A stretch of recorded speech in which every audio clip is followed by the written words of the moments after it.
Ladies and gentlemen, boys and girls, welcome to the Music Lab podcast. My name is Dogg, and I'm so excited to be back with all of you for another episode of the podcast. Don't forget to like, follow, and subscribe to our YouTube channel, our social media pages. That helps us and helps the bands and artists like I here next to me. Also, check out our sponsor, RAR Outfitters. That's RAWR,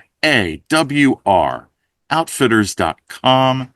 Don't just wear, RAR. So I am outside today.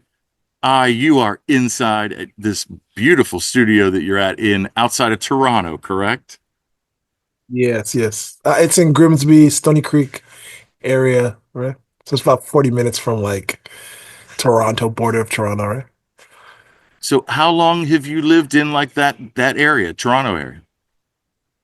Toronto. So I was born in Brampton, grew up in Brampton, spent most of my childhood and teenage years in Brampton. Then I moved out to Toronto in my 20s, like early 20s, and then was back and forth between Toronto and Brampton, and then stayed in Toronto for like over a decade. And then finally recently moved out here, bought a house out here. I'm in my home studio here, so yeah. And home for you is quite a busy place, right? We have five children, ages from what to what? Man, so we got a 1.5 and a 15-year-old. And in between we got a 6, 9, well, one turning 9, and then we got an 11-year-old. So when you So it's go like on these like month long, 2 month long, 3 month long, whatever how long tours, you know, I know your wife, is your manager, so I'm sure like she tries to come along as much as you can, but how gutting is that going away from that long, away from like, your family? well, I don't usually go away for 3 months. Like it's kind of month is like tops. Or like, 'cause, people touring now, nobody wants to be on the road for 3 months anymore. So a lot of touring acts, even if I'm supporting someone, you'll do like a few weeks, return to your like your home wherever there's a hub that they all go back to, and then you do another few weeks, and then you go out. So you never really go for these long periods of time unless you're like someone Drake or Kendrick Lamar or whatever, right? But I mean, it's kind of one of those things where it just gradually grew on us. Like you had one child, then you had another child, then you had another child, and you don't realize like, oh, like handling that when I'm on the road and she's home with the children, like she handles it. She's great at it, but it's a lot. It's a lot. You can't complain. Before we used to take the children with us when we could, you know what I mean? And then after number four, his personality and his temperament in public, he's a great kid, right? But he's a little more independent. So like it was easier to navigate with my daughter. When it was just my daughter, she was so chill, so obedient, so like just like in public, very, very easy to hang out with if you were, you know what I mean? So she didn't cause us a lot of problems. So you could put her down somewhere like let's say we'd had shows where she would be on the side of the stage while we're performing in England, right? London, England. And she just watched the whole show quietly. And then by the end of the show, we come give her a hug, done, right? Nothing like she would just sit there and watch the whole show. But we knew that we can do that. And then number two was able to do that too, Ahad. And then after 3, 4 came, they were less. You could tell, like in public, they got like, "Oh, what can we do? Where can we go?" You know what I mean? So we couldn't do that as much. My wife used to play in my band, so she used to be a violist, and she played viola with me on stage. So that was the first thing that changed. She stopped playing music in the band and started focusing mainly more on the management side and the family building side. But ultimately, we've built a system, we've built a trust for each other, we've built a respect for each other. She knows like when I'm out on the road, I'm not just having the time of my life. I prefer to be home. So she has empathy for me in that regard, and I have empathy for her, right? So I think that's a big part of our dynamic and our relationship is the respect and trust for each other, right? Yeah, I mean, I'm sure the groupies are lined up after every concert, so you're turning them down, right? It's tough. The only groupies I got are at home, right? I don't. Maybe I don't evoke that energy of like wanting groupies or having groupies. Like I'm very forward with my marriage and my family. So people who come to my shows kind of get that, and I've had limited encounters with people I would consider groupies, right? And it's not that you don't like the adoration, it's just you want to establish like a boundary, basically, right? I don't do. It's funny. Like I want acknowledgement for what I create, for what I do.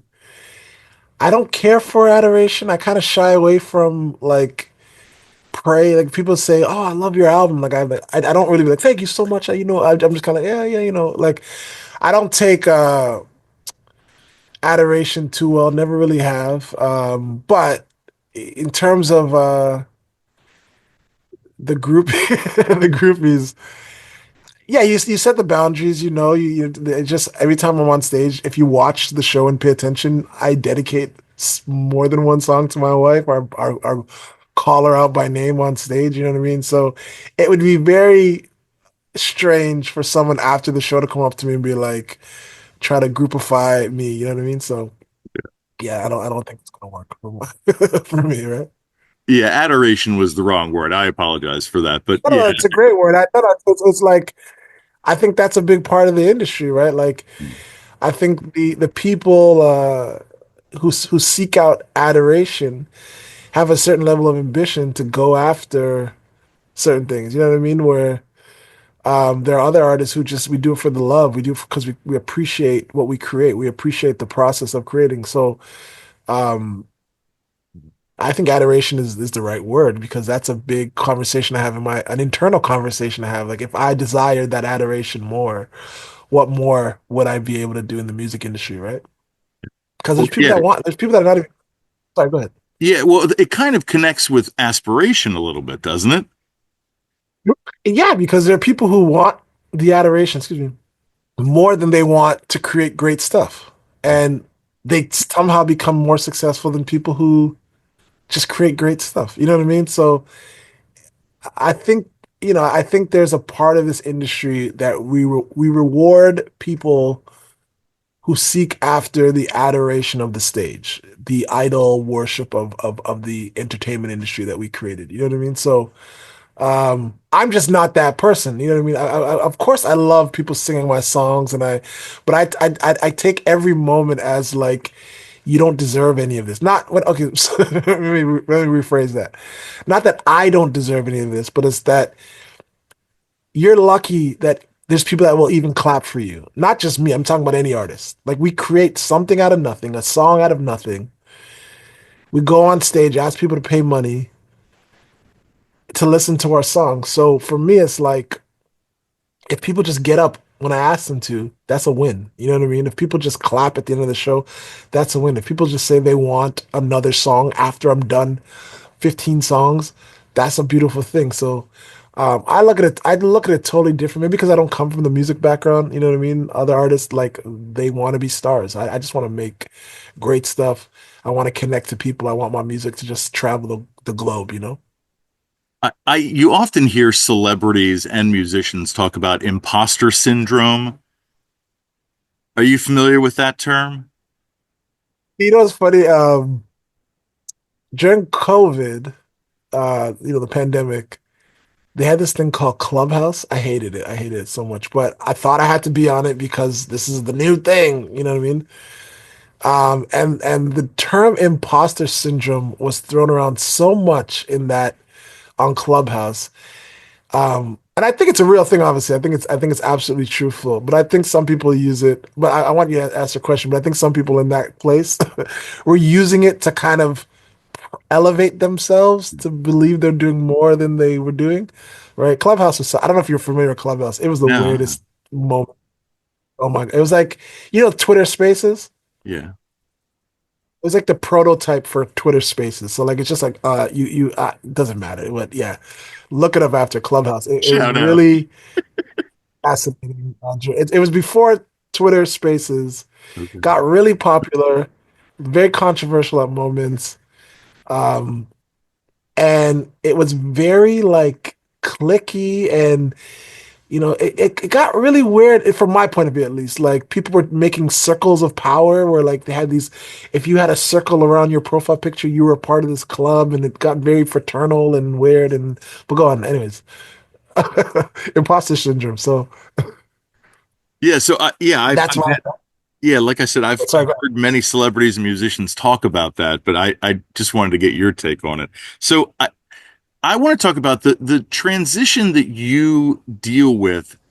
Perfect example. You're on tour for 2 weeks, you come off, you know, that's a whole different lifestyle during that 2 weeks. Does it take you a day or two to kind of like get back into the swing of things, or as soon as you get back home, you're just kind of like right on it? It depends what kind of tour it is. Like there's tours where I'm behind the wheel driving, and those are very daunting. Like I've driven across Canada, I've driven across the U.S. like almost every state, right?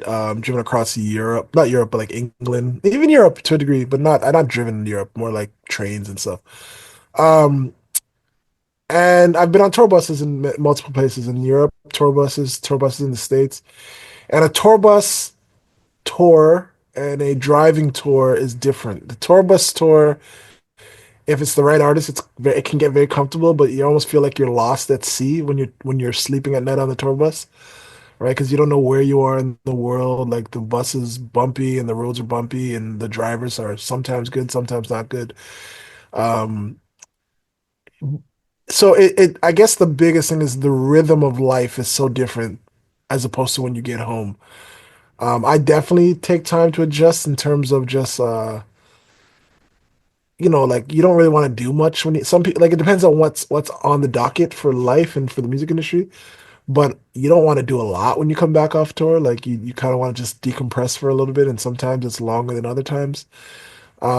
And it all depends on like what the nature of the tour is. You know what I mean? Like I've done tours where I'm behind the wheel, and then you get back home and you gotta get right back into the swing of things. You have shows or whatever music to work on. And then you have shows where you're on a tour bus and you get food every morning, every lunchtime, every dinner time. Everything's taken care of for you, and you feel more exhausted after those tours. And you know what I mean? So it all depends, but definitely there's a ebb and flow. I think the hardest thing about touring is that rhythm for me is a big thing. Um, not patterns, like a can't think of the word, but like a consistency and like not a schedule. There's a word that I'm missing that I can't think of. But just some consistency in life. To me, I thrive off of that. You know what I mean? Which is why I don't really like touring as much, right? And I like being in a space where I feel comfortable, where I feel like, okay, I understand what's going to happen next, right? But I can handle the tour life as well, right? Are you an artist that writes music while you're on tour, or do you typically not do that? I didn't before, like ideas are always coming to me like constantly, right? But I don't think for me, it's been very challenging to write a complete song while on tour. Because, if maybe if I was like, it was my tour bus and I set it up that way. Um, but on the Light Behind the Sun, Lost in Time, I wrote that on tour, on the tour bus in Germany, not Germany, but like somewhere in the area. I don't know if I was in Germany, Belgium, somewhere on tour with an artist named Milo, and I remember playing it at a sound check. So that does happen on the Lauren Daigle tour. I wrote some songs that in sound check. So there's a cool thing about, especially on the Lauren Daigle tour, we did like arena or stadiums and stuff like that, and you get that big sound. You know what I mean? So there's a song called "Lift Me Again" that was inspired from the space of that that stadium. We did arenas, but like it wasn't the full arena. It was like half of the arenas, right? Excuse me. So yeah, songs are always coming to me, but I don't go on tour and be like, let's write a song together, but I've seen it. I was on a song called Hold On to Me with Lauren Daigle, and that was written on tour. They asked me to be a part of that writing session, but I don't know. I just didn't end up doing it. Not because I said no. It just the timing didn't work out.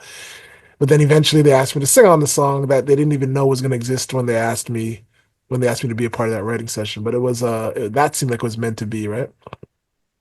But yeah, always So ideas are always coming, but I don't know if I complete full songs or have an agenda while I'm on tour to write. You know what I mean? Sure. It's funny you mentioned Lauren Daigle because she's from Louisiana and Jazz Fest is going on right now. And one of the bands I interviewed, Zach Edwards and the Medicine, they actually played Jazz Fest yesterday, which is like Oh wow. huge, you know. They're from Lafayette. I don't know if you ever played anywhere in Lafayette. I haven't played, but I've been to Lafayette a couple times actually. Yeah, it's a cool town. It's a cool town. I've been down I went the last 2 years for Jazz Fest and Festival International, which is in Lafayette. So I think it was in Lafayette, if I'm correct. We did Acadiana Music Festival or something yeah, like that. yep, yep, Have you heard yeah, that? yeah, yeah, yeah. Are you a fan of New Orleans? Yeah, yeah. I mean, I've been there maybe 3 or 4 times. Um, it's funny when I first met Lauren, um, she was like, I reminded of her people, like the people from like Creole speaking, because I come from a Caribbean background. So especially in the Trinidadian culture, there's a lot of mix of different people. So I guess the way I spoke had a little bit of a Creole tinge for her. So I thought that was funny. Yeah, she's great. She actually headlined Festival International the first year that I went, so I got to see her. She's a super talented. Beautiful singer. Yeah. So, I want to talk about bands and artists then that either you've opened for or that you've played with that really have inspired you, or a conversation that you remember with, a certain artist that, really kind of like touched you in a way that, you might not have thought. Wow. I would say Mavis Staples, I had a chance to open up for her in Pittsburgh and then in Toronto on my birthday. And she sang Happy Birthday to me after the show, which was really cool. She gave me a bouquet of flowers, which is actually still up over there on my wall, my crate wall. And Mavis Staples has been one of the most inspiring artists for me. I think she's one of the best singers of all time. And she like she's still going one, like still creating music, still performing, still going live. And I think she's what I would consider like an unsung hero. Like I don't think she's gotten the flowers she deserves for what she's done. You know what I mean? The impact she's had on music, and people might not think. One thing that's funny, like I don't know if you know Michael Jackson. He goes Shamo. He got that from Maple Staples, right? Like she was singing it, I'll take you there. I'll take you there. She was singing it live, and then he goes, she went, Shomo, Shomo. And then Michael Jackson took that and turned it into like one of his signature songs, Really? right? Wow. And then, like she also, the Staples singers influenced roots and Americana so much. If you listen to that sound, the grittiness, the guitar playing, right? A lot of roots and Americana is rooted in what they did, right? Along with others as well, but I don't think they get a lot of credit for that, right? So I would say Mavis Staples by far. Lauren Daigle, obviously, she's just like we watched her ascent after, like we watched her grow from like relatively big Yeah. artist in a certain space, like in the CCM space, to like global, like almost global Yeah. phenomenon. And we saw it in real time. I was on the bus watching her go from Ellen to Fallon to, all these talk shows and whatever. And you say was just climbing, climbing. When I agreed to do that tour with her, I had no clue who she was, to be honest. My booking agent at the time was like, "You're doing this tour, like regardless of what you say." And I didn't want to do a tour. I didn't want to do a Christian tour. She's a Christian and I'm a Christian, but I'm not a Christian. Like how do I say? I don't Artist. make Christian Right. Christian music, right? I make music that I am. You know what I mean? The music is me. So if there's Christian energy in it, then that's just because that's what I am. But I don't make music for the Christian Right. market. I make it for the whole world. Right? And she was just very inspiring. You know what I mean? And you could just tell like she was meant to do what she's doing. I just being around that whole crew, Lauren, Paul. I became a better songwriter. I made a great connection with Paul Mayberry, who produced and co-wrote her entire record, Look Up Child. That was a phenomenal tour. I think I've been like lucky to tour with some cool people like Patty Griffin, amazing. She was a phenomenal person to be around. She was very supportive. Michael Franti was great. You know what I mean? I think I learned something from every one of them. So Dawes, watching Dawes with Mandy Moore, incredible band. We were on the tour bus together. Um, they're incredible people, incredible musicians, incredible writers. So that's it's all been like great. So. It's funny you mentioned Dawes because Dawes, I the first time we saw them was at South by in 2013. And I think I've seen them probably 8 or 9 times since then. Like they are just amazing. But it is ironic to me if you know their song catalog that one of their songs is called "May All Your Favorite Bands Stay Together," and they've had Yeah. a bassist and a keyboard, two keyboardists depart the band. Well, I mean, the band is still together, though technically the two brothers are like, the cornerstones of that band, right? Yeah, So I yeah, don't know. I like, just the yeah. irony in it was funny to me. Don't ever write a song that's about having your band stay together. I mean, like, I guess, I guess it only makes sense that that would happen, though, right? Because that's the challenge, right? Can the band stay together, right? I Yeah, don't. I guess Coldplay has stayed together. I don't know who else. Maroon 5 has kind of stayed together. One Republic, I guess. I don't know. What are the bands that have stayed together? It's a good yeah. question. Coldplay has stayed together. Yeah, I mean that's pretty remarkable that they have because the success that they. Has not had much changes in their group, right? Yeah, yeah, U2, I think yeah. You U2 is too. The Rolling there's Stone. some oh yeah, oh gosh, yeah. Wu-Tang Clan. No, I'm joking. Are you going to see him on this last tour? No interest in that. I love Wu-Tang Clan, don't get me wrong.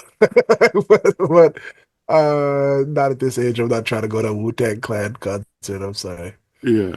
So I want to know about how do Canadian like how does the Canadian music station like I know obviously in America we have iHeart and like basically two corporations running the entire like how does Canadian radio stations work? Is it all just a conglomerate or is it a bunch of indie stations? Are you getting a good mix of music that you're hearing on the radio in Canada? I- A lot of, and don't quote me on this because I'm not, yeah, I don't listen to the radio that much anymore. So we have CBC, which is like our BBC, NPR. It's a Sure. crossbreed, right? And they're more likely to support emerging artists, not upcoming artists, artists who have like relative success. They'll support across the gamut. They'll play Drake, Alicia Cara, Justin Bieber, the Canadian staples. They'll play a lot of that stuff, but then they'll play artists like myself or Alison Russell or maybe even smaller acts that you've never heard of, right? When I was just doing my first EP, they were playing my music at that time, right? My indie soul EP, right? And then you have, the bigger stations that are like Z103, I think, and I don't even remember the names anymore because it's all satellite for me now, right? Um, and then you have like Lightning, not like, sorry, what's the group called? Indie 88, which they changed their whole format. But since they've changed their whole format, when they were like a rootsy, folky, Americana indie station, I couldn't get no playing time, right? But now they've changed their format, and I was told by my radio guy that, oh, the new format's different. They're not going to play any of your stuff now for sure. But they play it now, so I don't know if I'm doing something right or if they're doing something right or if it's just luck, right? Which is kind of cool. But for the longest while, I've been soliciting them and trying to get them to play my music, and they would not. Not that they would not, they just didn't, right? And then you have like, not a lot of urban stations anymore, but we have, I don't even know if it's Flow, which is a lot of commercial urban music. And then you have a lot of like classic rock stations, which is very popular in Canada. I think Indie 88 kind of turned into a semi-classic station, right? I'm often listening to obviously my phone, what's on Spotify and Apple. And SiriusXM, I listen to SiriusXM a lot. They have the Canadian station, which has been very supportive in the past. Um, but I love SiriusXM. So in Canada, it's not a maybe I shouldn't say this, but I'll say it anyways. In the States, my experience with the radio in the States is that payola is a big thing, but it's not called payola anymore. You pay radio pluggers for the AAA non-com stations, and then if you succeed there, I was offered this deal, and I said we're not doing it. It's not worth it. I'm not a radio artist, you know. Um, you go to the non. I think I don't know what the order is. It's like non-com. It's the college non-com AAA, and then pop, I guess, right? Or like Hot 100 or whatever. We don't have that format. We don't even have AAA format in Canada, right? It's just not a big enough population for that. You know what I mean? Once you leave outside of Toronto or the major cities, you're dealing with a lot of college radio stations, which have. When I was growing up, college radio was I listened to that more than anything because I was into hip hop so much. And I was into like a lot of different kinds of music. Like you would hear like a Portishead on a college station or some like obscure backpack rapper that I love that stuff, right? So not so much anymore, but I don't want to speak, even though I just said a lot. I don't want to speak about like how successful it is or how good it is. I really lean on CBC Radio. They support me a lot. And they've been trying to defund CBC Radio for so long. But it's been helpful for my career, right? Yeah. So let's talk about South by Southwest. Yeah. My favorite festival that's in America, other than Newport Folk Festival, I guess. You've done it multiple times. You did it this past year. Talk about this experience. Talk about what South by and the city of Austin means to you. So Austin, I've been there a couple times outside of South by as well. With Patty Griffin, I think we played in Austin. Maybe with Lauren Daigle, we've been in Austin. Man, South by. So my two experience was pre-pandemic, post-pandemic, and I remember like during pre-pandemic, I think it was the year before the pandemic hit, we went with my band, and you couldn't get anywhere, right? Like it was like every day was like packed, right? We had a car at the time. I don't remember what we were driving. And like it was just traffic everywhere. At nighttime, the streets were crazy. And it was like I was with 30 Tigers at the time, and I did like a lot of showcases, like really strong stuff. And it was a phenomenal experience. I loved Austin. The hosts that we stayed with, I don't remember their names, but they South by actually got us hosts to have our band stay with. They were awesome. They came to the shows, drove us places, took us out to dinner and lunch and stuff. So that part was amazing. The shows were amazing. People were amazing. I just had a great time. This current South by, I think we were more trying to be strategic about the time, the things we did and where we spent our time. Whereas like the first one was just experiential. Like it's just about just experiencing it and just being there. This one was more about how do we make the most out of it, right? So I did a lot of the conference side of things where the first time I don't think I did a lot of conference stuff before. Only a handful of shows was really focused on networking, but I also found that there wasn't as many people, like just in general. Like it just felt like tame compared to, I think it was 2019 I went, right? Or 2019 or 18, right? Um, 2019. So I felt a lot tamer this time around. But I will say my first, other than the shows that were like hosted by someone like Bloody Mary Morning, I think it's called, or Martha's Vineyard, and shows like that, the first time my shows didn't have a lot of people. You know what I mean? This time there wasn't like a big increase in number of people at my shows, but the potency of the people there and the connection to the music was like bigger than it was the first time, Sure. right? I felt like people came like knowing my music and wanting to hear a set from as opposed to let's just be in this space at this time.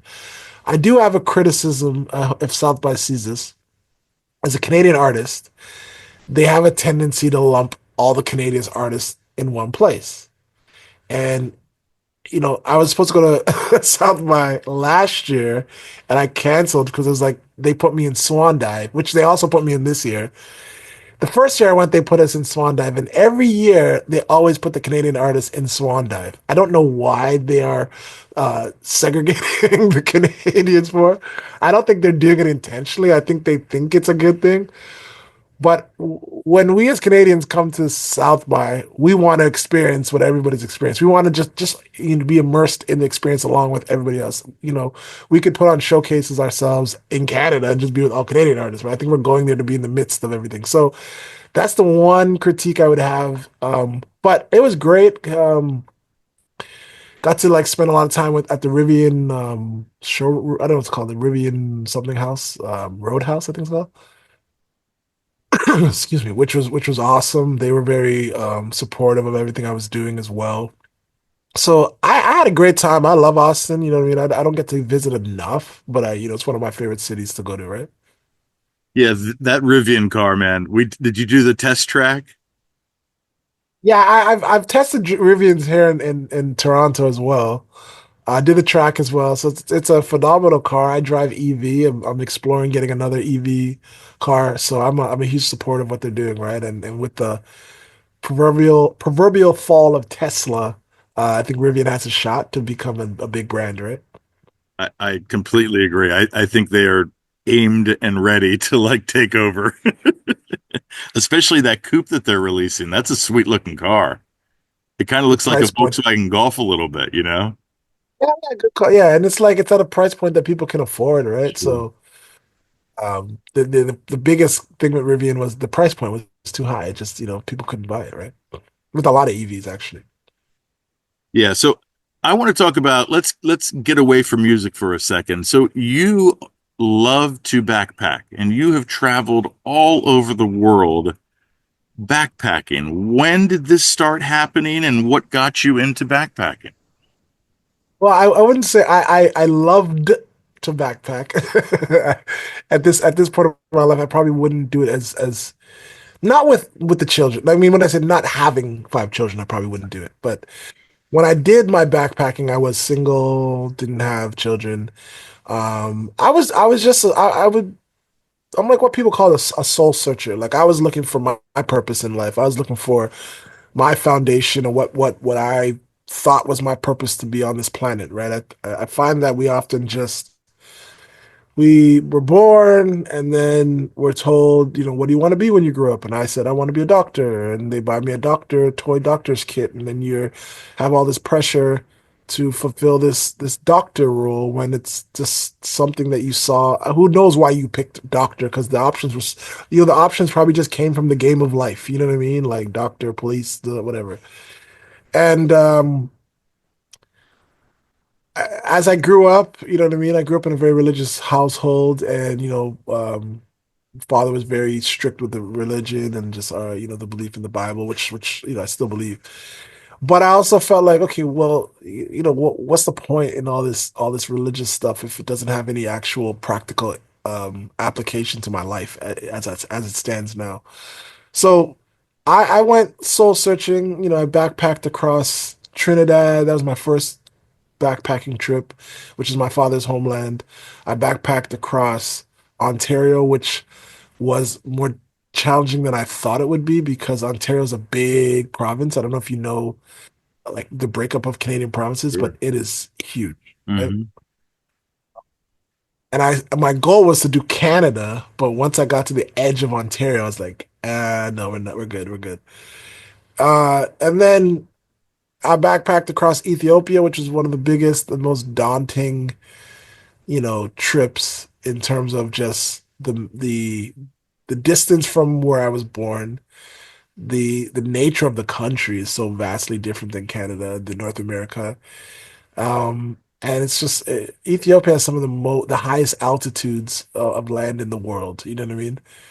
And I would say each one of those trips was a test of my manhood. You know what I mean? And I don't mean manhood in the sense of like being macho or taking on the elements. It's a test of your internal composure, your internal compass of how you learn to trust people, learn to read people, learn to trust your intuition and your instincts. And I have like really high heightened instincts and intuition because of those trips. And I use it in my life, in my business today.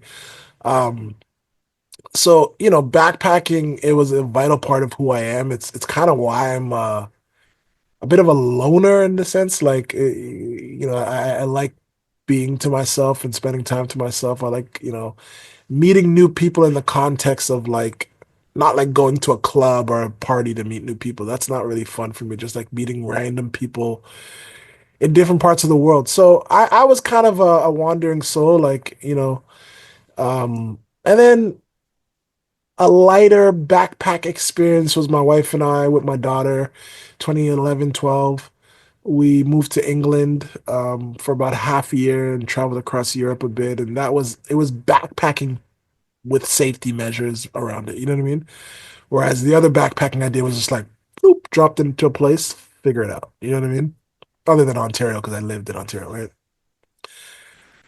And it's like with the England trip, there was more resources, more funds behind it, whereas the other trips I had like no money.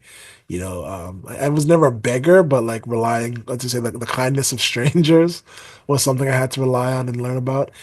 And it's shaped who I am. It's a very integral part of who I am as a father, a husband, a man, and a musician, right? So it's a big part of my life.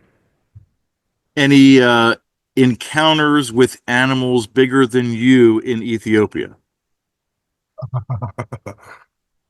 That no, like I don't know. I couldn't even tell you what Ethiopia's wildlife is like because I didn't see like anything. Like, Really? you know, oh no, no, no, no. Like I think the coolest, one of the coolest things that I memories that I'll just keep with me forever. One in Trinidad and one in Ethiopia, and it revolved around like fresh food.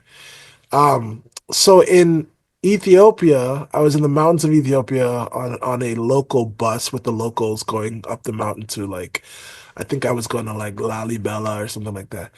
And they pulled over and someone cut off a cactus. And if you touch the wrong part, you can get like your fingers can get numb and it's not poisonous, but it has effects, right?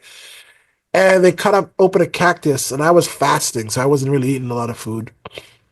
And I ate, and partly fasting because I'm a vegan and everything. When you say vegan, they say vegetarian, and vegetarian is literally meat with just leftovers, meats from the other days, or eggs or something. And they gave me this cactus, and I don't know if it's because I haven't eaten. I don't know if it's because it was like in the wild. I don't know, but it was the one of the best tasting fruits I've ever had in my life. No. Right? And then in Trinidad. I met this man, I'll never forget his name, Ignatius. He was a Rasta, and when I was hitchhiking, not hitchhiking, but what do you call it? Like this backpacking stuff, but like it's through like this is through the wilderness, right? Yeah. Of Trinidad. And there was like a stop point. So you're walking on donkey trails. Excuse me. And it's literally they're really thin trails where the donkey goes on. You go on the donkey's back, but most people walk it and they just do it like as a tourist kind of. But it's like a deep tourist thing. Like you don't do it. Not every tourist is doing it. Like if you're really adventurous and really like feel like you can handle it, you do it. But there was this like some guy owned this like wicker kind of house, right? With coconut palm trees and built out of all that stuff. And it was near a beach, but the guy Ignatius, he was taking care of it. He was a local who was taking care of it for this guy who I guess had money. And this was like a center point between like the city where the donkey trail that led you from the city, center point, then you go thicker into the jungle and the waterfalls or whatever, right? Okay. And he gave me this like I don't even know what it was. I think he called it like coconut pulp, right? Not pulp, sorry. I think he called it coconut cloud, but it's like it's before the coconut grows into an actual coconut, right? So I don't know if I can't even tell you if he got it from the tree, from the top of the tree, or it's at the bottom of the tree and then it grows into the tree. I don't know what it was, but it was like eating like like a coconut cotton candy ball, right? And it just melts into water into your mouth, right? Um, Again, I was fasting at that point, so so maybe And when you're probably asking why I'm fasting all the time. When I travel, I don't like to eat a lot of food. I think it for me, it like heightens my senses and it kind of, it you don't want to sleep as much. So like that's how I feel when I'm out, right? But the coconut cloud, it's like I think he called it. He had it's gonna hit me later, but like I just call it a coconut cloud, and you just bite into it and it just melts into coconut water into your mouth. And I don't know which one was better. Both of them revolved around watery type fruits, but amazing, amazing. And any like extreme weather conditions, or was it like tameable like for all of these trips? Um, Weather conditions in terms of Ethiopia, yes, we had some storms. We had some vehicle crashes. You know, so when you're riding in Ethiopia on the mountains, it's like winding like boom, right? And you could see your road like right over here, right? The road that you're going to be on right over here. And it looks like it's like right beside it, right? But because you're highly elevated and it's so winding, you might not get to that part for an hour, right? I just remember how long that trip took up to the mountains of Ethiopia, like into like Lalibela, Aksum. Lalibela is one of the most beautiful places in the world. It's built like a church into the mountains, right? And it's like a cross carved into the mountains, and then you go in down into the cross, and there's like it's like a sanctuary for priests and stuff like that. And it's like it was I've never seen anything like it, never probably will ever again see anything like it. And but yeah, weather conditions in terms of Ontario, I mean, just rain and thunderstorms. But I had nothing like crazy, crazy. But I remember like there was a thunderstorm one night in Ethiopia that it was a scary night, and I stayed in like the shanty house with a couple because the bus had to pull over and stop. We had to get a hotel, and people took care of me, and they're like, take me to Canada. We want to come and be your husband or be your wife." Right? I was like, "Nah, I think we're good." So. Um, but it was great. It was beautiful. You know, I call them like man up experiences, right? Like just, um, it separates you from your childhood and the comforts of what you grew up. When I grew up in a suburban home, middle class home with my parents taking care of everything I did, being the youngest child and whatnot, right? So it was a yeah, big part of my life. Yeah, I believe that, especially being the youngest child. Uh, so I want to talk about this truck stop in Thunder Bay that kind of got you into this career that you're doing now. Yeah, wow. So I was um I was doing music. So when I dropped out of university in my second year, the beginning of my second year, didn't tell my parents about it. And after I dropped out, I moved out of the house. And it was just like, I just kind of threw a lot of things on my parents at once. Like, hey, I dropped out of school. Hey, I'm moving out. And it was a big chaotic month.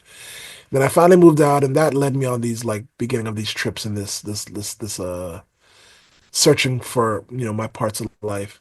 Sure. And Thunder Bay, um, it started off with I went to Barrie, took a bus to Barrie, and I met this man. He was a really cool guy in Barrie, and he sang me this song about the golden rule. How did it go again? And no matter what you, it wasn't a great song, but it's like, no matter what you do, don't forget that golden rule.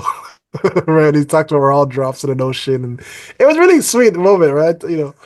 And then from Barrie to Owen Sound.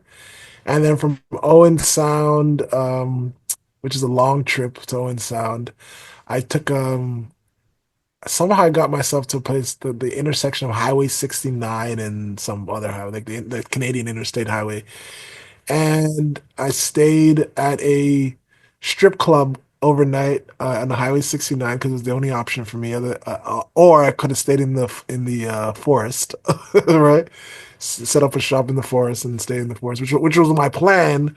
When I was speaking to somebody, they're like, "No, no, don't stay in the forest. That's dangerous." Um, you could stay at my strip club and literally like an actual strip club with strippers, and had no interest in that, and I stayed in the back.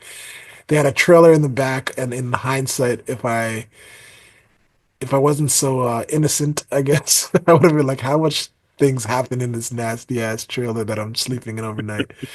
But I slept there, and I remember struck up a relationship with the owner and the some of the strippers, but it was nothing happened. I promise you. My wife knows about the story, but it was beautiful to talk to the strippers because they just had real stories, you know what I mean? And I didn't judge them. I didn't care what the motive was. They just had real stories and they were talking to me. And the next day or two I left there and I started actually like hitchhiking, like walking the highway, right? So up until that point I wasn't doing a lot of walking. It was more like getting on buses and moving from spot to spot. And this guy picked me up on the side of the road. His name was Jeff. I remember his name because I remember thinking about how he spelled it, right? And he was a really nice guy. We hung out for a lot of the ride until he was still nice. Never not a nice guy, but he started to try to evangelize Jehovah's Witness to me, right? And he wanted me to come to Sault Ste. Marie or Sudbury, one of the two. I've been mixing them up. I can't remember. And once he started talking about the Jehovah's Witness stuff, I was like, hey, I think I'm ready to get off soon at this spot. So he wanted to take me to Sault Ste. Marie, sorry, but I got off at Sudbury or somewhere. I can't remember where it was, but I think it was Sudbury and then yeah, so Sudbury took a bus from Sudbury and I wanted to go all the way to like, um, where was it? Thunder Bay, but I didn't have enough money, so I could only get a ticket to a certain spot. And then I said, I'll figure it out when I get there. And that night, when I was supposed to get off at wherever that stop was, it was raining like crazy. And I just closed my eyes on the back of the bus, tucked in, and I said, I'm not getting off. And the driver didn't ask me to come off. So I went all the way to Thunder Bay. And then finally, from Thunder Bay, I walked about 9 miles to a place called and I never say the name right, but it's like Kiniwatsikwa. It's definitely wrong. And that is where so that during that trip it was like misty rain and it was like gray overcast and I was just walking through rain and I got to this truck stop and they let me stay there overnight and I ate food there, which I regret. I actually ate some the worst food ever, like French fries, and it just ripped out my I just wasn't settling in my stomach, right? But they're really nice people. But that's where I met John, and he said his name was John. But in a nutshell, John was like, I asked him for a ride. So I was asking people for rides. I was still planning on going all the way across Canada. That was my goal. After dropping out of university, I had a band, and the band didn't. Nobody was in the band was taking music seriously, like how I wanted to. And I was like kind of anti-school at the time. So this trip was for me to be like figure out like, okay, is music my thing? Is like, what is my thing in life? Like, I left school, all my friends are getting degrees and going through school, and that's what they prioritize over music. But they were more musicians than I was because like they played music growing up. I didn't play music growing up. I was just more like a rapper, poet, singer, like adjacent, not even really a singer. So this trip was for me to like find myself to go across Canada and just really I don't know if I was gonna become like a travel musician, probably a homeless musician, who knows, right? Singer, busker, whatever, right? And John was one of the guys that I asked to drive me across Canada because I'm trying to get out of Ontario. And he's like, he, he kind of just started yelling at me, to be honest. And he's like, what do you want to go across Canada for? I think he thought I was a runaway, and I was not a runaway. You know what I mean? And I think that what did he say? He's like, a man has to find a woman. Man is nothing without his woman. You know what I mean? You need to go home and find a woman and settle down. And then I was just like, bro, I don't need to hear none of this stuff right now. In my head, right? So I'm a very kind person. I'm not really rude to people. And but I was just like, what is this guy talking about? I just want to ride, like you know what I mean? And it's like, so he went inside the truck stop. I don't know if he got food or whatever. And after like a couple rejections when he was inside there, he came back out. Rejections for like me asking for rides. And I started talking to him again, and I said, I changed my mind. I'm gonna go home. Are you open to driving me? I don't even know why I still wanted this guy to drive me, right? In the other direction. And then his whole demeanor just changed. Like he became one of the kindest people I ever met, like in my life ever, right? And he was like, good, good. Now, I want you to, just focus on like what your purpose is. Like, what do you want to do with your life? What is, and I said, well, I didn't even know if music was really something I wanted to do full time, like as a job, right? And I was just like, music. I love writing songs. I love singing. And I was like, okay, so this is. And then he had this whole game plan for me about like building up my followers really slowly, like Elvis Presley did it, and just like slowly and slowly and slowly until like people really recognize your voice and who you are. And then he was just like, he told me this story. I don't, okay, so this is the part where I'm maybe mixing up. I don't remember if he told me this story before he went into the diner Okay. or after he came back from the diner. And I'm pretty after he came back out, but I'm pretty sure it was after because during this story he's telling me about, I'm about to tell you, when I just cried my eyes out, right? So I don't think I cried before that, right? So he comes down, he tells me the story about like, my parents like they love me and they want. I think he at this point he still thinks I'm a runaway, and like they everything they do to discipline you, it's not because they don't love you, it's because they really care and they're protecting you. And he's like he this story always stuck with me about an African farmer who his farm was not producing crops anymore. It was just barren, dead farm. And he was just like, man, this is a tough business. I want to change my business. And he realized like the African mining industry started becoming really big, right? So he's like, I'm going to sell my farm and go buy a mine and start mining diamonds, right?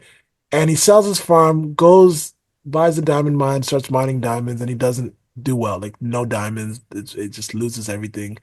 And after he's lost it all, he's like, I want to see what happened to my farm. Like I want to go back home and see my farm and see what became of it. And he goes back home and it was turned into the most successful diamond mine in all of the land, right? Whatever. So the moral of the story is you go out searching for your diamonds, but the diamonds are on the inside, right?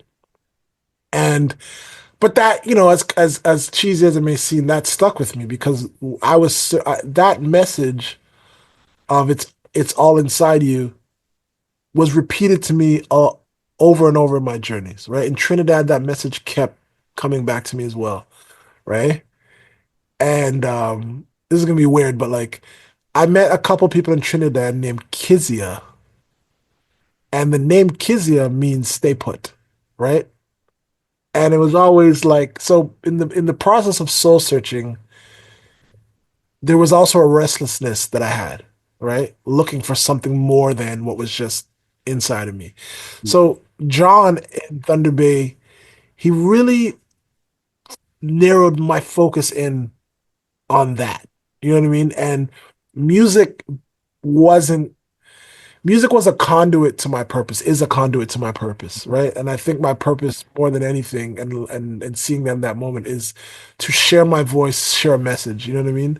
I have a perspective because of my travels in the world, because of my compassion for humanity, because of my faith that it comes out through music. And I don't, I may not be the biggest, most popular artist in the world, but I think those who connect to my music connect to it on a deeply profound level. Almost, and I don't want to sound like narcissistic when I say this, but like I do believe there's healing properties in my music. You know what I mean? I do believe that all music has that, right? But I intentionally sing from that space. You know what I mean? And in Thunder Bay, that was when I really um I probably would have ended up on a path that was not beneficial to my well-being. You know what I mean? I would have ended up on a path that was probably destructive and not drugs, just destructive just because of the elements of the world. You know what I mean? Like maybe I was naive at the time. But then again, I did it again in Ethiopia. So right. So John to me, like, I get really spiritual sometimes. I don't like to talk about it in public too much, but I guess, some people like to hear it. But like I think he was sent as to send a message to me. You know what I mean? He was there at the right time to put me on the right track. And he was very like poignant in some of the things he said. Like he's like you don't want to go in that direction, like more west. He's like that for you is just death and destruction. Don't go that way. You don't want to go down that road because it leads to nothing. I live over there. There's nothing over there. You want to take that road back home. And it was like it's all sounds scripted, right? Like how script how like the way he was talking, it just felt like this is perfect like movie fodder, right? Like um and but I needed that. Like, you know what I mean? Someone might tell me those same words now and it means nothing to me, right? But at the time I needed to hear that. And then the craziest part, I believe life is mystical. I believe life, like if you are paying attention, there are a lot of things in life that just connect in ways that don't make a whole lot of sense sometimes. Like this is a basic phenomenon that nobody really has scientifically made sense of. Like you might be thinking about a song in your head and then you walk into a room and somebody else is singing it, and like you didn't hit nobody, there's no interaction. You know what I mean? Or like you think about someone and they call you. Like those things I think speak to something deeper in life. And when John kind of recalibrated my life and reoriented me, um, it's funny. Right after him, a guy came back out who saw me crying when I was talking to John. I was just bawling my eyes out. And I never cry. And then he's like, I asked him for a ride before he went into the diner, this other guy. He's a black guy. And I remember because there wasn't a lot of black guys out there, trucker. And he said no. And when he came back out, he saw me crying. He's like, do you still need a ride? Right? And I was like, not going that way anymore, which is funny, right? Um, I'm gonna go back home. So I'm waiting to figure out how am I gonna get back home now. So this is a long story. So you opened a Pandora's box with this one, right? So um and I don't tell it that often. Like every so often, if somebody asks me, I'll tell it. But it's just such an in-depth story. Maybe a book one day, who knows? But I'm asking people for rides now, going back towards Toronto, right? Brampton, and there was one guy who tried to like he's another backpacker who was like trying to hang on to me, like, hey, we're gonna work together. But he had like really not great energy, right? Nice guy, but it's just something about the energy I was not trusting too much, right? And I literally said this, and this is what I said, and whatever it means to whoever's listening, I just said, God, I want to go home. I'm ready to go home now. Like I'm done here, right? And like 5 minutes later, I see a truck drive by. Not even, sorry, when I said that, like not even 5 minutes, when I said that, a truck drives by and said, help is around the corner. And I think it was like a grocery store ad, right? On the big back of the big truck, right? The trailer of the truck. And I was like, I just took that as like, okay, I believe that. I don't know. And none of it makes sense, but that's what happened, right? And then I walked to the other side of the building, and then literally like 5 minutes from that occurrence, a truck comes in. This guy pulls out his window. He looks at me, and he looks like Kid Rock, right? And he's like, he just mouths me. He's like, "You need a ride, don't you?" And I looked around. I was like, "What?" And I was like, "Yes." And he pulls over, opens his car, opens his door. I run up to it, and then he says to me, "You got any drugs?" I was like, "Nah, man, I don't, I don't do drugs." And he's like, "All right, get in." So, oh, what? Why am I not remembering his name? Cletus. I want to say no, it was like Rick or something, Richard or Rick, right? But it's not like everybody else's name when I remember that it triggers something. But I think this guy's name is Rick, right? But for some reason his name's not triggering. Um, but we'll call him Rick. Rick, he was like a phenomenal dude. Like he lived a rough life. Like he was looking for like something meth or something heavy, right? Like something to keep him riding. And he's like, "Where are you going?" And I said, "I'm going to Brampton." He's like, you're shitting me. I was like, I'm going to Brampton. I need to go to home. I live in Brampton. He's like, I have my stop. Like I have to carry this stuff to Brampton. And this is what are the chances of this, right? I don't know why this happens. I don't know how it happens. I just can't look at it as a coincidence. Like to me, it's just like and I don't know why I'm saying all this in this music podcast, but like I just think we underestimate the mystical part of life. Right? I'm gonna use the word mystical because I don't want people who are not religious to shy away from the idea. Like I believe that like I'm protected. Like you know what I mean? I believe that there's something in my life that's carrying me through life and showing me the right choices most of the time, right? Um, and you just got to trust that. So I think in this situation, help is around the corner. Meeting this guy John, and then this Kid Rock guy comes up to me, and he's literally driving from Kinnewatsaqua to Brampton, like one in infinity chance of that, right? Um, so we drive from from essentially Thunder Bay all the way to Brampton. Like literally, where he drops me off, I know this area. Like this is the area. Like I'm very familiar with. And when I got there, I called my dad, asked him to pick me up from there. No, I don't. I think I took a bus home, right, or something like that. And but that was fun. Like it was fun, and I think I kept him sober. Like when I was with him, he didn't do any drugs. I think he just felt like like okay, I can't do drugs around this guy, right? But one of the funny parts of that story. Um, he was telling me about the moose out there, and you got to be careful with the moose because they'll come in front of the highway and they'll just stare into the headlights and they don't move, right? So just if you see something, tell me. And I remember we're driving, moose jumps out into the road, stops, and I yell, "Moose, moose!" right? And then he like jerks this way, goes around the moose, comes back this way, and he was so proud of me because he's like, you saw that moose 5 seconds before I did. And he's like, not 5 seconds, but like he was just like he was so excited that I was able to see it quicker than him because I guess that he has to see that stuff, right? But it was like that was probably the funniest part of the trip when we had that. It wasn't funny, it's terrifying. But like so there's our animal encounter, right? There- We were in a vehicle. I don't know who would have made it out alive. We were in a big truck, right? So would have been interesting. A One moose truck with with Rick, 200. right? Oh my gosh. Yeah. So that was like those are exciting parts of my life. It's scary as well, you know what I mean? And but I didn't have a lot of money. I was making jewelry at the time, selling jewelry. Anyhow, that is the long story, but that's like the type of story like along with other stories of my life, because that's not even the craziest encounter. But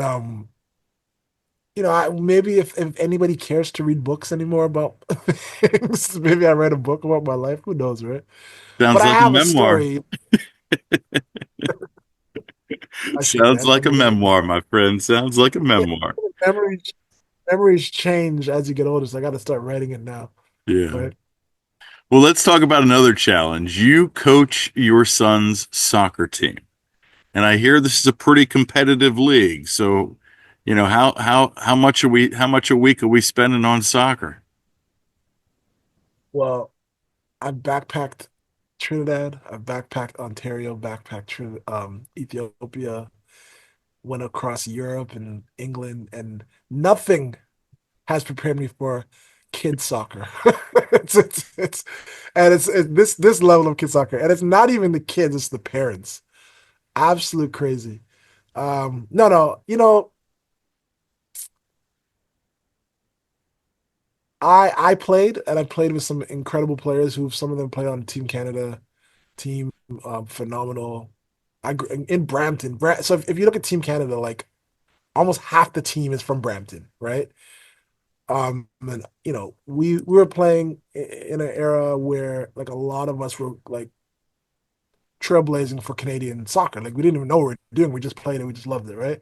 Um, but with my kids, like my oldest son started playing, and he doesn't play anymore. He plays. He's full-time jujitsu now. He loves martial arts and stuff.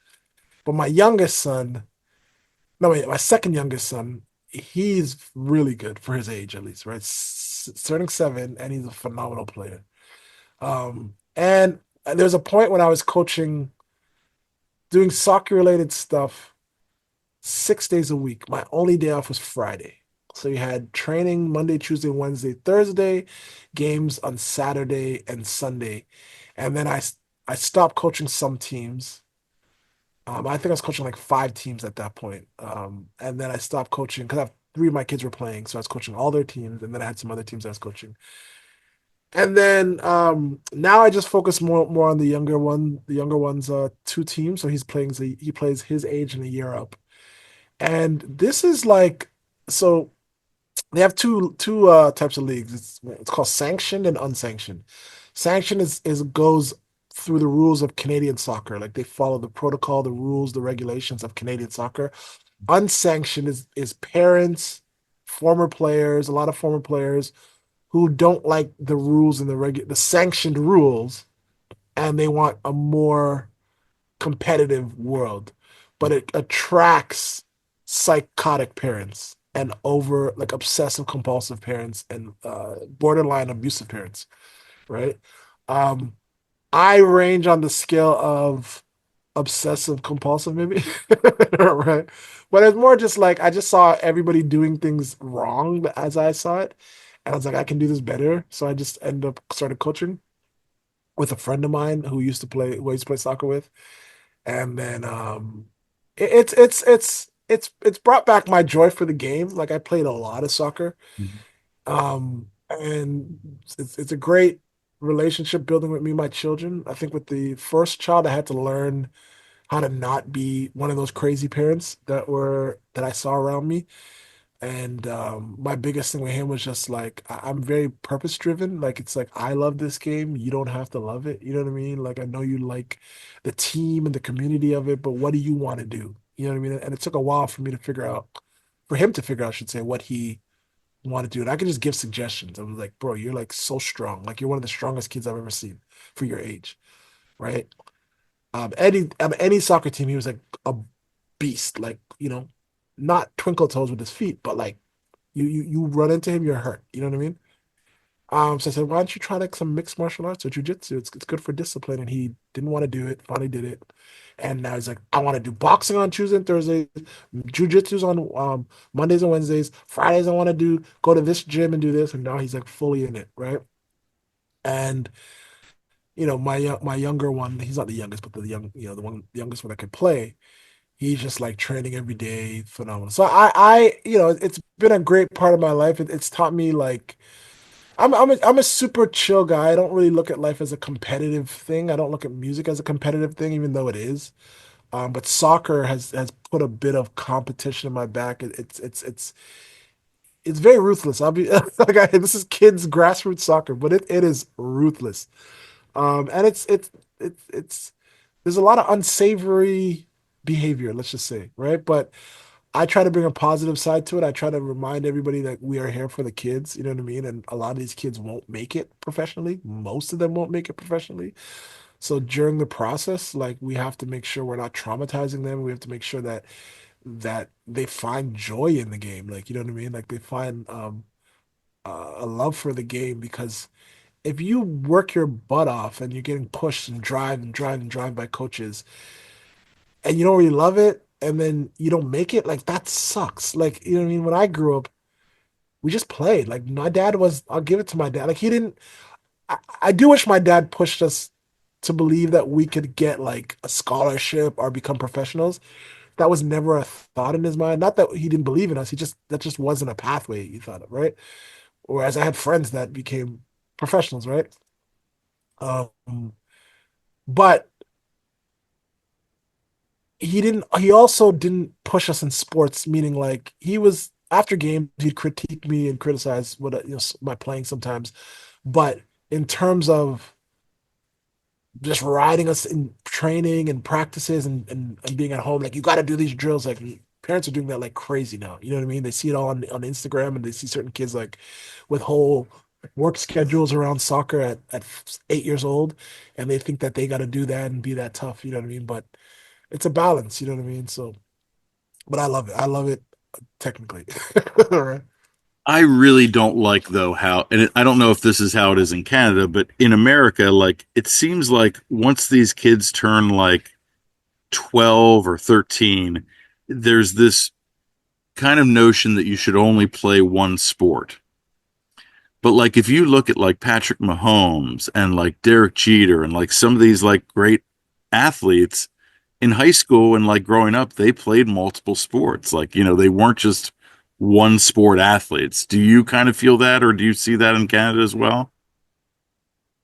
Uh, I think that's becoming more of a thing. One sport athletes.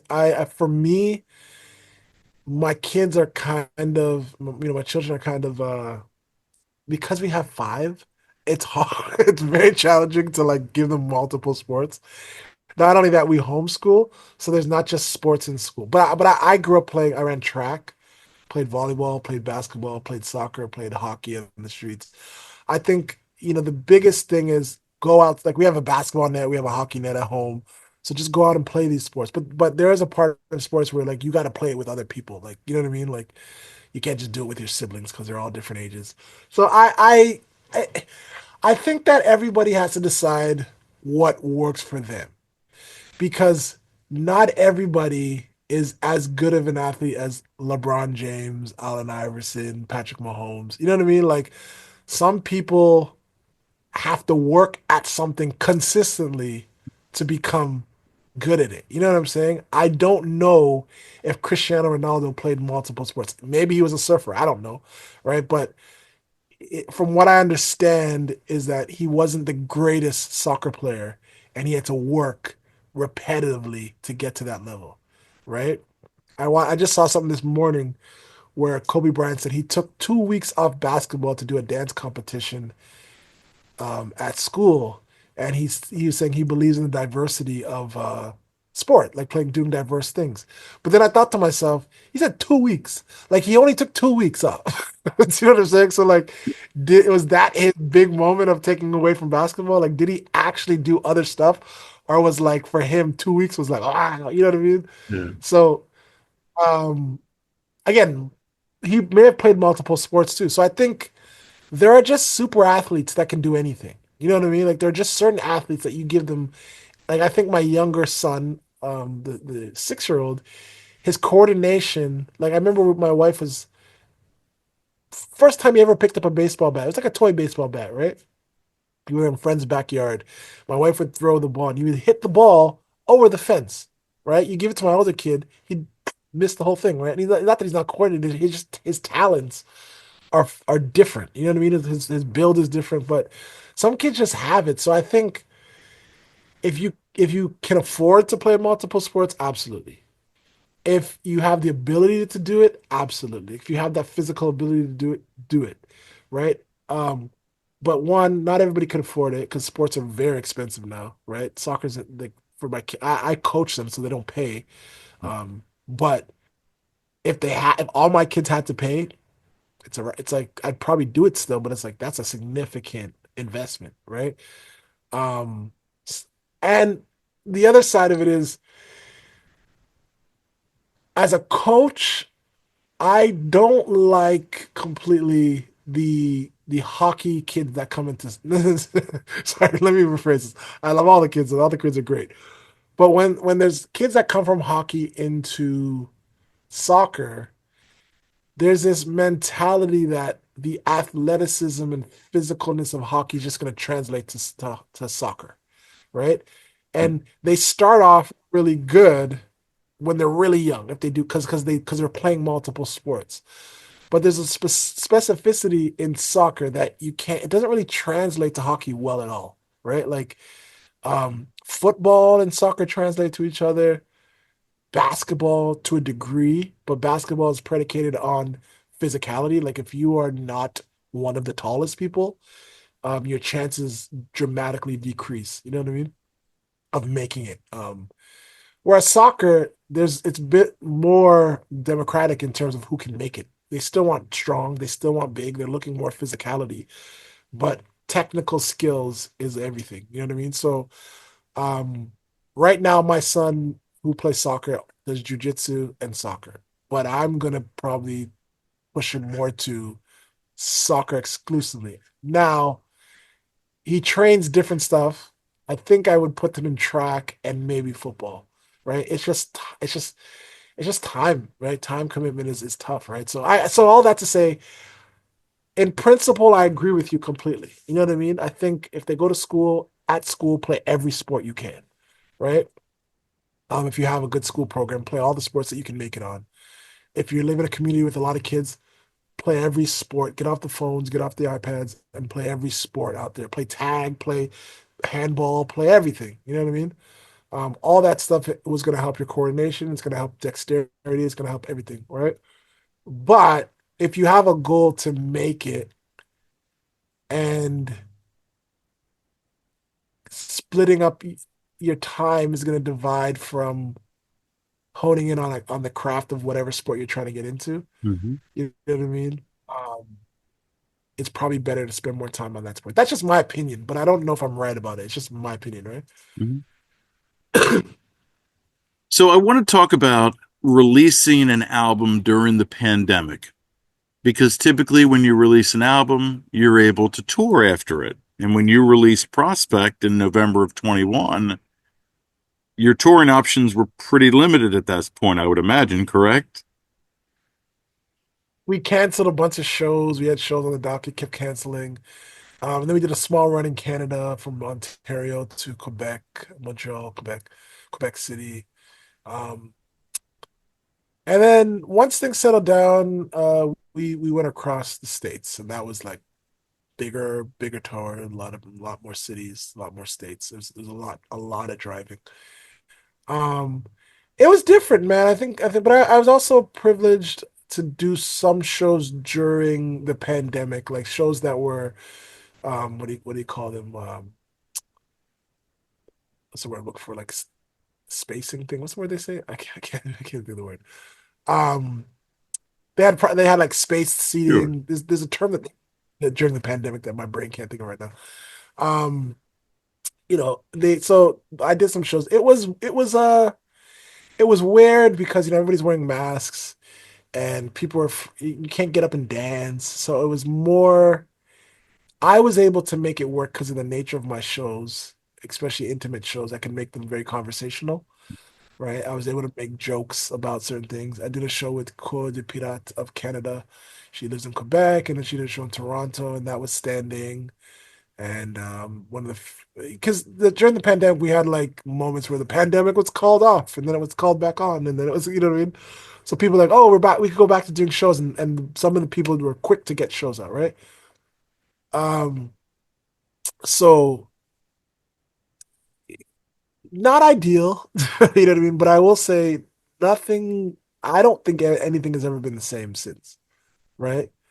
That I think you're still shows are different still. I think to today, right? So, but it was an experience. It was an experience, right? Yeah, a good friend of mine said that after the pandemic or since the pandemic, like everything's just a little shittier. And I think that's very true. Yeah. It is. It is. Yep. Yep. I agree. Yeah. So let's talk about the new album. We waited 4 years in between, or I guess three and a half, I guess technically. Was there reasons behind that, or were you just not ready, or were you just was family more kind of important in those years, or what kind of what led to the time gap? I guess that's the biggest question. Well, writing, bringing on new people on my team, some of which didn't work out well. Um, I think I wanted to release music. So I went through a label change. I went through some team changes. I wanted to release music. Other people didn't want to release music. Um, Even my deluxe version, people didn't want to release the deluxe version, which there are songs on the deluxe version that are doing better than songs on the actual album of Prospect, that is. Right. Um, it was just like we bought a house, so that took up a lot of time. Like, I literally, you can't see the whole space, but I literally built out this studio. Like, it was a room, but like the way it looks now is nothing. It's nothing like what it looked when we got here. And that was a big like a year of really just getting settled into the house, right? Finding a place, settling the house. And we knew that the next house we bought was gonna have to facilitate like the ability to produce music, record, reproduce at a level which I was unable to do it before. I didn't feel Sure. fully comfortable doing. So that was a whole year that was just, then we did a little tour before that. So I guess 2023 was when a lot of the writing happened. And in 2023, I wrote a lot of these songs. I produced a lot of these songs, demos of these songs. And then 2024 was how we gonna put it out now? Adding some people to the team, went with a new distributor, and we were supposed to release it in 2024, but then certain things happened. My father passed away, my wife's sister passed away, and it just didn't feel like the right time. But we started doing singles, and we're like, okay, we'll do it 2025, and even then it got pushed back a little bit in 2025, right? So it was just life, and some good, some bad, a lot of good, you know what I mean, and a lot of bad too. But I think the biggest thing was me setting a benchmark or a foundation to go forward and create music in my own space at a level. Whereas if I did a demo before, it Mhm. wasn't at a level. It wasn't like labels and executives and A&Rs will all say, "Oh, we can hear the idea. Just send us what you got, even if it's sang into your phone and whatever." And they're not creatives. They don't understand the vision. Producers I can do it better, but I've learned that you got to send the closest thing to the final product if you're gonna want people to help you out, right? Um, so now that's my goal to create the closest thing to the final product. And when I went into the light behind the sun, my goal was to create demos that were as close to the final product as I could get them to be. And that's when I brought on Rocky and I said, "Hey, I got to take this album to the next level. These demos sound great, but we can do more with them." You know what I mean? So, um, let's work together. And he was like, "Yeah, let's do it." So, how many songs then did you come into those sessions and then with what you ended up with, then obviously? All of them. So all the songs. Okay, wait. So no, that's not true. One song didn't make the record, which we produced together, but I didn't have. I had a work tape, which is like what I did at a songwriting session, right? Okay. And so there was My People was a work tape. I didn't have any production on that. Call on Me, which is not out yet, is a work tape, and I'm missing a song that was a work tape. There's another song that I'm thinking of, but ultimately what you hear with Embrace, um, Where I'm Coming From, Stand By, kind of. Um, but I'll stick to like Embrace and Where I'm Coming From. Those two songs are very close to the demos that I brought in, right? Not a lot of changes, right? And Rocky I love that he was just like, "Yo, these sound great. I'm keeping your." I thought everything I did on these demos were gonna be replayed, right? I'm just making them, and then we redo them. It's like, no, no, keep this guitar, keep that. He was really good at that. Then there were other songs where he had some ideas, and he did his stuff, and then he played them for me, and I was like, it's funny because we know he knows now, but like, um, I had a video crew there filming my first reaction to some of the songs. And the first one he played me was Black Monday, and I was like, "Oh shit, this is incredible!" Like, because the drums, like Rocky comes from a percussive background, so he grew up playing the drum line and the drum in the band or whatever. And that song was like, "Yo, this is amazing." And then he played Stand By. I think it was the next one he played me, and it changed a lot. And then another song changed a lot, and I had to like smile and pretend like, but it sounded great. Like everything Rocky did, and we had this conversation, that everything you did sounded amazing. Sure. Some of it was just so far from what I wanted to hear, and I've become so confident in the music side of things, meaning not necessarily I'm a confident musician, but I'm confident in musical direction, right? The musical direction I want to see my musical in for a cycle or for an album or for a song or whatever, right? Um, Very rarely now do I need people to be like, give me an idea of what a song should become. You know what I mean? But I'm open to all of that. So Humankind was really close. We just elevated that, and a lot of the elevation of these songs came from the way we did the BG vocals, the way we stacked the BG vocals, a lot of the percussive elements, Mm. um, songs that were like interesting. Plans was like a back and forth. I think Plans, I just had an acoustic demo for that, and we didn't see eye to eye on that song. So I ended up finishing that song. Once the whole album was done, I brought it back to the studio, and I realized what was missing was like the organic touch, meaning like having people in the studio with you playing music. You know what I mean? So I had my daughter play keys on that. My wife and I sang Bee Gees on that and whatnot. And then Higher, I gave him a demo and I had a sound for it, and then he came back with something else, and I was like, nah, nah, nah, nah, nah. I don't like this. That was the first moment I told him like I don't like this. And then he explained it to me why this method was better than what I was doing. And then I said, okay, let me live with it. And then once I understood that I wasn't producing to the song, like I was producing to an idea of what I thought the song Mhm. would be, his idea just expanded on me, right? And then we could see eye to eye on how to take it to where we wanted to take it, right? But that was the moment where, like, you had, you had a little bit of tension in terms, not tension like real tension, but like a little disagreement.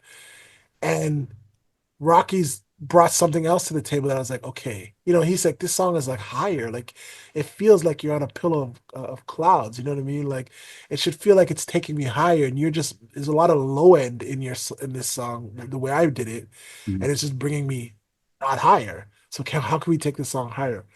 Um, and then there was Hush was a beautiful one. That one became different than the way my demo was. Um, but ultimately, yeah, man, like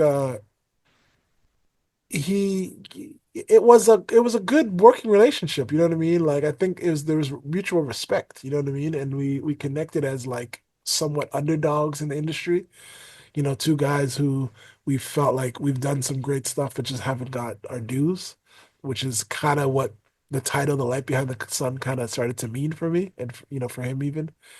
But Rocky was, yeah, he was phenomenal to work with. I was happy to like we did remotely, and then I went to LA and we finished it off in LA. So that was I'm I'm I'm very proud of this record. So Well, I hope that it doesn't take 3 years for the next record, but do we have any new music on the horizon that we can talk about other than this EP that you released just recently, right? yeah, that's like a cheating new music. It's not really new music. It's a acoustic version of a song I released. A But reimagination. I have a lot of new songs. I just finished up some stuff yesterday that I was working on it since Saturday. Um, and it was just driving me crazy. But I finally like cracked the code yesterday. I'm like, and I think so now I think production wise, I will never consider myself a producer until someone says until I win an award for producing. I don't care for the award. But I'm just saying if Sure. I will never call myself a producer because I know what producers do and I know how much time and effort they spend into production. And if another artist came to me and said, "Hey, can you produce my record?" I couldn't do it. You know what I mean? Like likewise, like it's back there. All these album artwork, I designed that, but I would never consider myself a designer. You know what I mean? A graphic designer. Like I did it for me, right? So I can do for me. So with where I'm at now, I feel like I've gotten my demos and my songs to a level where I don't even know if I fully need to bring on a producer. Not say I wouldn't, I might still, right? But it could just be a situation where you have really good musicians who can hear your ideas and just put those out. More importantly now, excuse me, stuffy, is a mixing engineer that can kind of hear my vision. But producers, there's producers that just can do stuff that I will never be able to do. Like they can just navigate the just the sound card of sounds they have. You know what I mean? Or just the live musicians they have, where they know more musicians than I do. So new music, absolutely. I'm working on a lot of stuff, writing a lot of new songs, and it's may sound like you never think you're gonna say this every time you release something, but I'm writing the best music of my career again. You know what I mean? I'm writing some of the most poignant songs of my career. I think, there's it's a different perspective that I haven't written about too in some of these songs. After so much loss last year, um, you know, that perspective is a perspective that I don't talk about too much. I try to keep my songs uplifting and upbeat and positive, but it's a part of my life that I think that my, on an artistic level, my voice lends itself to really well. Like, and it's an experience that I needed to write about and share, right? So that's another, and then a lot more cover songs I'm working on as well.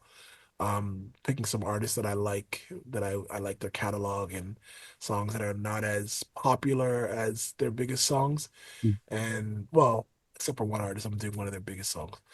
Um, but yeah. I don't know if it's gonna be an album or an Sure. EP or like just singles. I don't know what's coming out, but I do know music is on, and some co-writes and some. I have one song that I can't say yet. There's another artist singing on it, phenomenal artist, and she's gonna be singing on it with me. We wrote a song together that hopefully we can finish.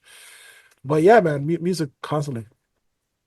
Well, I mean, I've seen like, it's been now 8 years basically since we made it through the wreckage. I mean, the growth, I've seen it, so like I'm sure most of your fans have seen it as well. And I mean, that's all you can ask for as an artist, like to see that growth and from a We fan's perspective too, like you're expecting that next record to be the best one, you know? so when you listen to go back further than we made it through the wreckage to Indie Soul EP, and then there's an IEP. I don't even think songs off this stuff are online anymore. Okay. But you find those, you'll and you hear the story about me saying I wasn't a musician before. You'll get it. Like you'll understand like the Sloppy. why my yeah, like I didn't like I wasn't a musician. I didn't come into the music industry at a young age. I didn't train to be music. I thought like this is horrible to say, like the music kids in my school were nerdy kids. That's how we looked at it. I was a Right. jock. I played sports, popular kid. I wasn't really a jock per se, like prototypical jock, but I played sports. You know what I mean? And I was a little, but I connected with all people, like even the musicians, right? But they were the way they were looked at in school, like that was the band people or the musician people. They're like a certain class, and then there's different groups. I navigated through all of that, but I never joined music class. I never joined the band. I never really picked up. I just sang all the time because I loved doing it, but I wasn't great. So it is fascinating. Part of my growth or evolution, however you want to call it, comes from one, just learning things over the years, like like I've been like dabbling with music for 20 years, let's say, right? Like I've had music in my life all my life, but like actually taking on the creative side of music, like with an intention, let's say 20 years, right? Some people have been doing it since they were like little kids, right? Some of your favorite artists have been doing it since they were young. Um, but for me, like hopefully the audience, when they see like the process or the progress, I guess, that they enjoy it. You know what I'm saying? There's obviously going to be fans that will always love one song off of Wreckage, or like there's going to be the Oh Sweet Day audience that just I'm here for Oh Sweet Day. There's going to be the Until You audience that's just like I'm here for Until You. There's going to be the people that just like I'm here for Full Circle, or there's going to be people like I'm here for Breaking Ground. You know what I mean? And then there's gonna be people just like, wow, I went from IEP, Indie Soul EP, to this The Light Behind the Sun. Like, whoa, like that's incredible. I feel like it's great, you know. And I think the best part about it all is just having control over it all. Like no one owns anything. Like I own it all. You know what I mean? There's nobody who can just take it away from me. There's no one who can give me anything. This is like my creation. And once I decide like to hand it over to my children, I can do that. You know what I mean? So just about keep growing and just keep telling stories and just making sure that you're um being honest with your audience. You know what I mean? And every album, just be honest, right? So So I did not look at the tour dates for the summer, but are we doing any Mid-Atlantic, Philly, Pittsburgh, Baltimore, DC, anything? Nothing booked for the States right now. Like, just we have some Canadian dates. I don't have anything that I can off the top of my head can think about with the States. Probably gonna do Americana Fest, which is not in that area. Yeah. But we'll set up a tour like in 2016 probably. Like I've been touring. Everybody says you make a lot of money off of touring, and you can, but it hasn't excited me. Someone told me I've grown comfortable, so I don't want to tour anymore. Like, it's not that. It's just like I like my family. You know what I mean? And they drive me crazy, but they're my family, and I want to be here for them. And it doesn't detract me from being able to tour.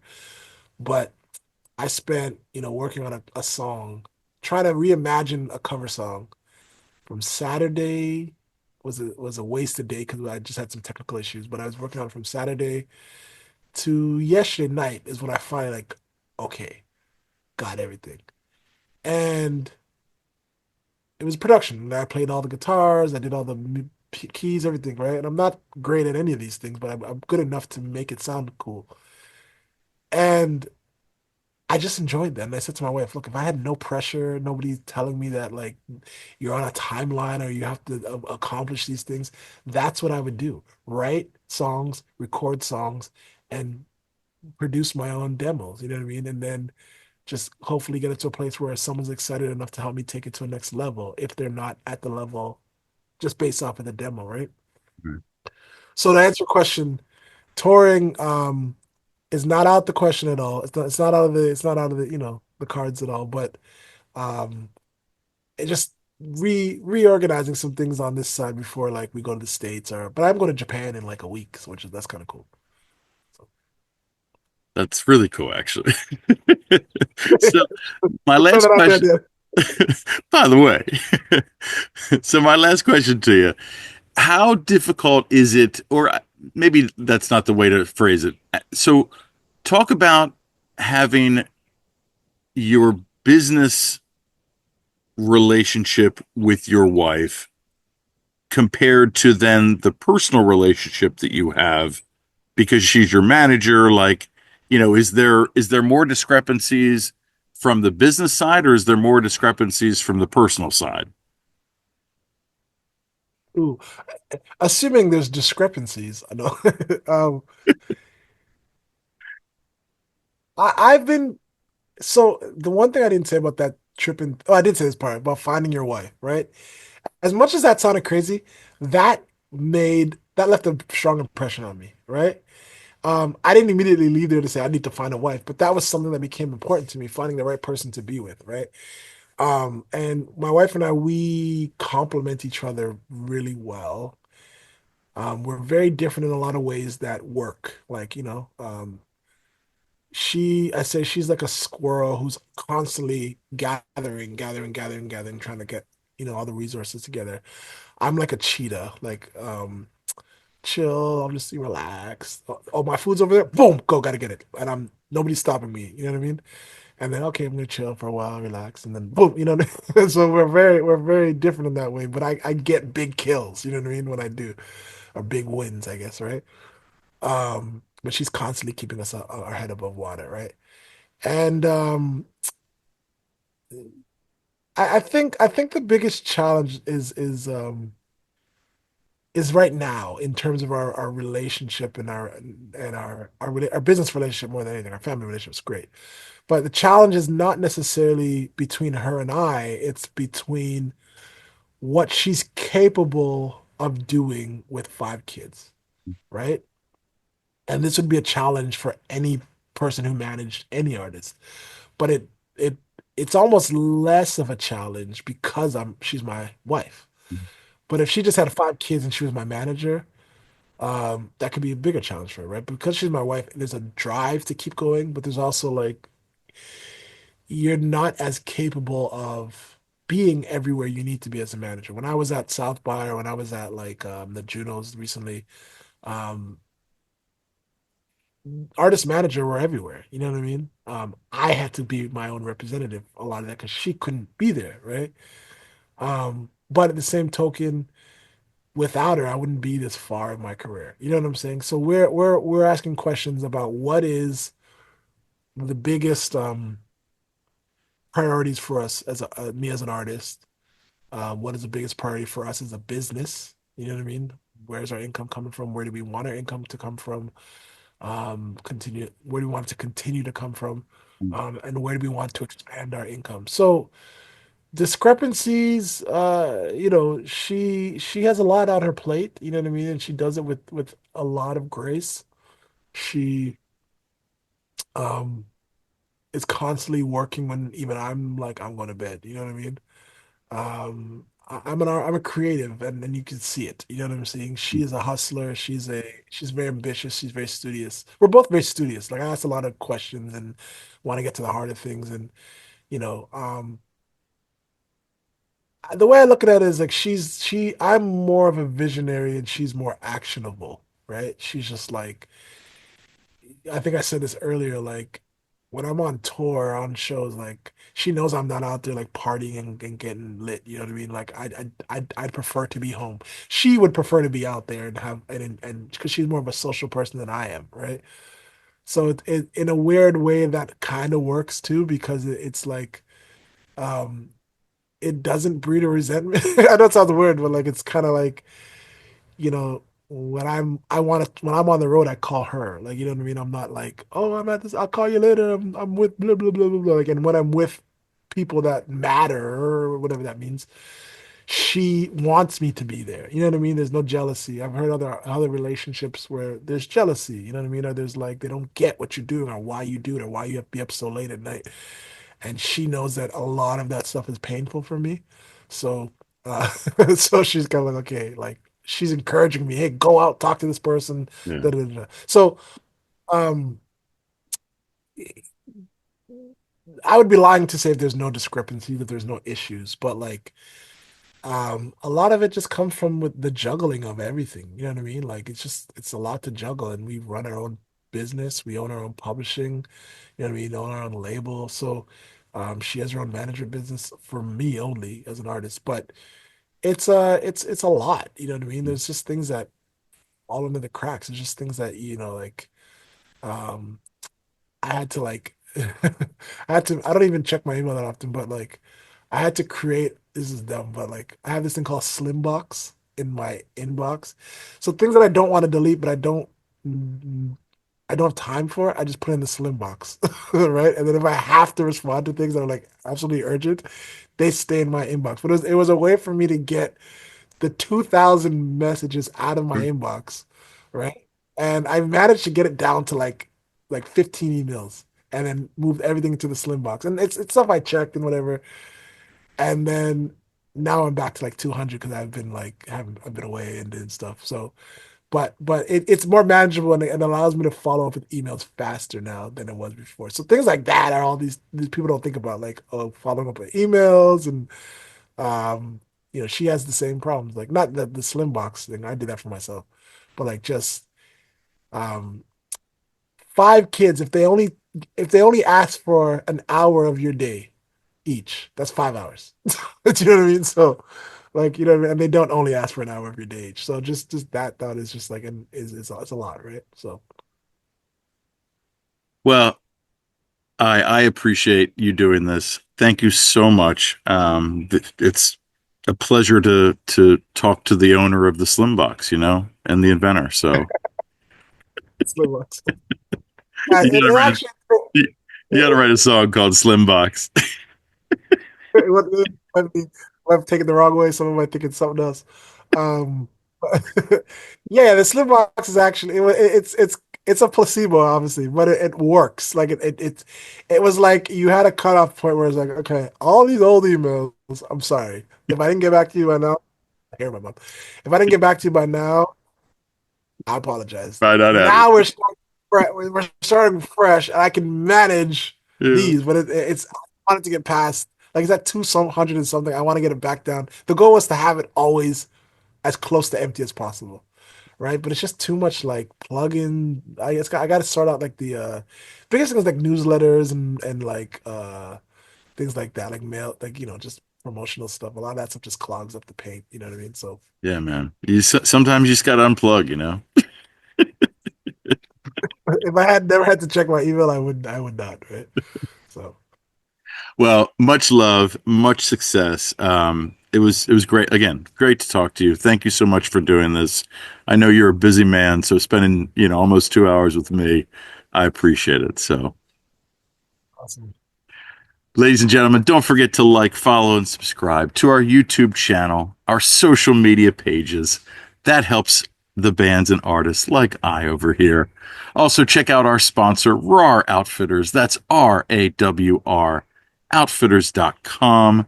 Don't just wear RAR. And as always, ladies and gentlemen, I've been Dog. You've been great. This is the Music Lab Podcast.